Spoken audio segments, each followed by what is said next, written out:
Power is not obtained alone, it is built through alliances, and that is something that the bosses of the Mexican mafia understand very well. In the fierce war within the Sinaloa cartel, many of its leaders have sought to join other factions in order to strengthen themselves and consolidate a single power through blood and fire.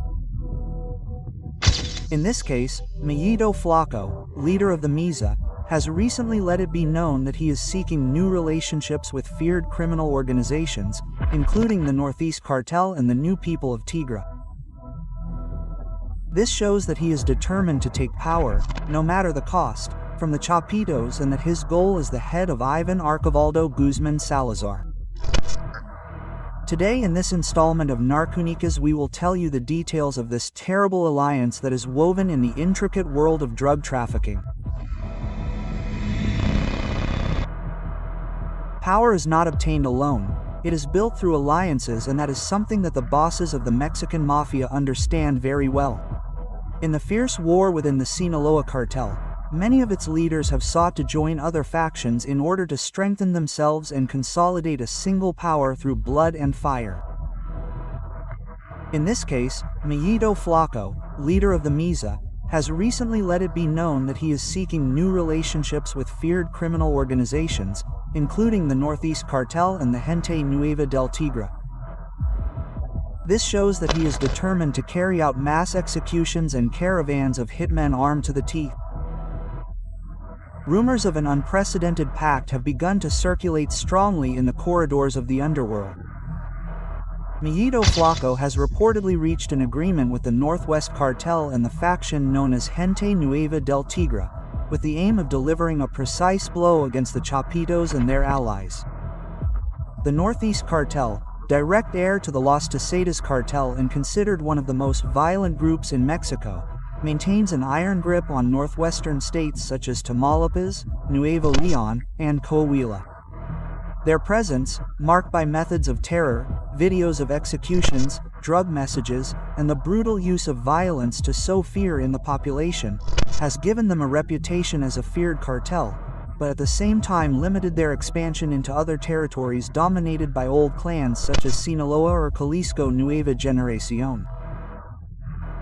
However, the fragmentation of the Sinaloa cartel opened an opportunity for the Northwest cartel to insert itself as a major player in the Sinaloa struggle, and MAYITO FLACO, aware that the war against Chapo's sons requires external reinforcements, found in them a strategic partner to confront his direct rivals. On the other hand, the New People of the Tigre, with strong influence in Chihuahua and Sonora, have been an operational arm that has historically been linked to the structure of the Sinaloa cartel, although their alliances have varied according to the interests of the moment. Its leader, identified in intelligence reports as a commander with military experience and an extensive network of hitmen, has been a key player in securing the trafficking route to the northern border. The entry of this group into the pact with the MAYITO FLACO is not surprising, because in addition to the operational advantages, the Tigre and his people have had old disputes with cells linked to the Chapitos, which makes them natural enemies of IVÁN Archivaldo Guzman Salazar and his brothers. The pact, according to sources close to criminal circles in Sinaloa, would have arisen after a series of discreet meetings held in the mountains, where emissaries of the MAYITO FLACO offered the Northwest Cartel an agreement of co-responsibility in the control of strategic territories in exchange for armed reinforcements and men willing to fight the Chapiza in the heart of Culiacán. For this cartel, the move would represent an unprecedented gateway to one of the most coveted areas in Mexico. For the son of Mayo, it would mean a respite in a war in which, despite having historical heritage and support, he has had to face a Chapizo faction strengthened by its economic muscle, its corruption networks, and its de facto alliance with sectors of the population that are still loyal to him. Despite Guzman's success, the alliance would also have a symbolic component, the union between factions that until recently were considered irreconcilable. The Northwest Cartel, characterized by its excessive violence, had never reached solid agreements with the old guard of Sinaloa drug trafficking, since the latter despised its visceral methods and the disorder with which they operated. However, necessity prevailed over prejudice, and today, faced with the threat of being swept away by the Chapitos, the skinny MAYITO would be willing to open the doors to those who can give him an intermediate advantage in the confrontation.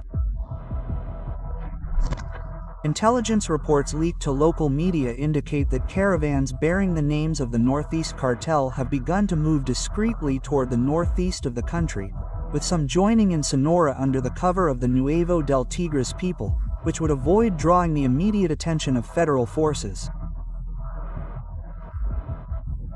These groups, trained in military tactics and armed with Barrett rifles, M60 machine guns, and grenade launchers, would join the cells of the Maliza at strategic points in the mountains, forming a shock block prepared for ambushes and rapid offensives against Chapitos' camps.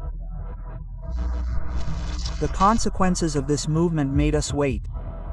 Since the rumors began to circulate, the Chapitos have reinforced security in key areas such as the Culiacan Valley and the Jesus Maria district, fearing that the pact would lead to a frontal attack on their strongholds. Paranoia has also spread to Samatlan and Guamachul, where Chapitos' cells fear sudden incursions by men from outside the territory. Targeted killings have increased in recent months, and several low-profile operators have been found dead with messages attributed to the Northeast Cartel and Tigre's new gang, confirming the agreement's expansion into direct operations in Sinaloa territory. Security analysts believe that this pact could drastically change the balance of drug trafficking in Mexico. While the Sinaloa cartel has historically been able to withstand internal blows thanks to its decentralized structure, the entry of an external actor like the Northeast Cartel could generate a domino effect that amplifies violence not only in Sinaloa, but also in border states such as Sonora and Chihuahua. In addition, the Jalisco Nueva Generación cartel, the main enemy of Sinaloa residents nationwide, could take advantage of the chaos to expand, which would place the country in a spiral of violence that is even more intense than it already is. Within the internal narrative, the MAYITO-FLACO pact also represents a clear message to the Chapitos. They are not willing to give up their father's legacy or allow the Guzman faction to rise up as the absolute owner of the Sinaloa cartel. This move positions them as a major player, capable of moving pieces at a national level and forming alliances beyond the borders of Sinaloa. In criminal circles, it is said that this is just the beginning of a larger strategy that seeks to bring IVÁN Archivaldo closer by isolating Chapiza from potential allies and weakening its logistics network with selective attacks. The risk of this bet, however, is enormous. The Northeast Cartel is not a reliable ally, and its history of betrayals, internal divisions, and extreme brutality can become a double-edged sword.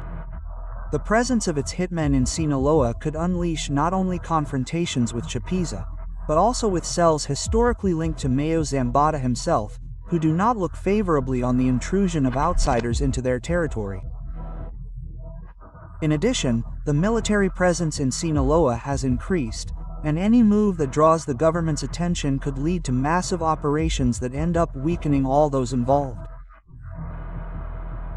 On the border, the DEA and the FBI have reportedly already begun tracking possible connections between the Northeast Cartel and the Zambada faction.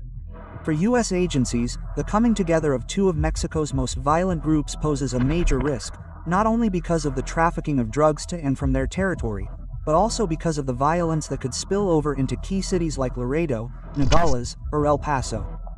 Fentanyl, a drug that has put public health in crisis in the United States, would be one of the main drivers of this alliance, as the Northeast Cartel seeks to consolidate its presence in the chemical precursor business and take advantage of Sinaloa's infrastructure to increase its production and distribution capacity.